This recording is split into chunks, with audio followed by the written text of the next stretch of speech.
ఈ బాలుడు ఏమన్నాడో తెలుసా?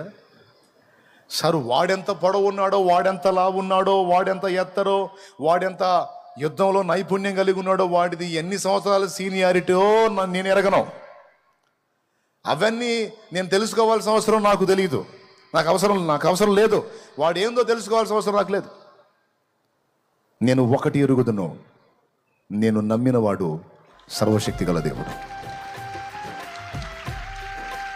నేను ఆశ్రయించిన వాడు అసమాన ధీరుడు. ఆయనకి నేను ఎవ్వరిని సమానునిగా చేయలేను. సామాన్యుడు కాదు నేను నమ్మినాడు. ఎట్లా చెబుతున్నావు రా అయ్యాను? ఏ అనుభవంతో చెబుతున్నావు అంటే, వాడేంది సార్, వాడు నా మీదకి ఒకసారి సింహం వచ్చింది సార్. సింహం గొర్రెలు కాస్తుంటే అడవిలో నేను ముద్దుగా సంతోషించి ముద్దాడుకునే గొర్రె పిల్లను పట్టుకొని పోయింది. అది పైకి చూసా, అయ్యా అని బలమిచ్చాడు. పోయి పడ్డా, దాన్ని నోటిని చీల్చి నా గొర్రె పిల్లను కాపాడుకున్నాను సార్. నాకు బలం ఇచ్చాడు. సింహం ఎక్కడ, నేనెక్కడ సార్? కానీ ఎలా సాధ్యమైంది? బలము నాది కాదు, నా దేవుడిచ్చాడు. దాన్ని బట్టి నేను ఈ కార్యం చేయగలిగాను. ఎలుగుబంటిని అంటే చేయగలిగాను. మీరు పర్మిషన్ ఇస్తే వాడి సంగతి కూడా చూసి వస్తాను సార్. మరి వాడు చండాలంగా మాట్లాడుతున్నాడు దేవుణ్ణి. ఇంకా నోరు ఎల్లబెట్టాడు సౌలు. ఇంకేం చెబుతాడు? దేవుని గురించి చెప్పాడు.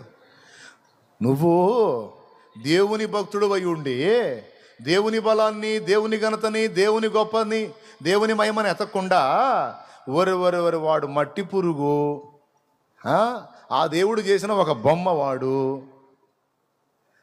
ఇంత పొడుగున్నాడు, ఇంతలా ఉన్నాడు, ఇంత వెడల్పు ఉన్నాడు, వాడి ఈట ఇంత పొడుగు ఉంది, వాడంతా నువ్వు వాడిని ఎరిగావేమి సార్? ఈ 40 రోజుల నుంచి నువ్వు వాడిని ఎరుగుతున్నావా టేప్ పెట్టి? స్తోత్రం.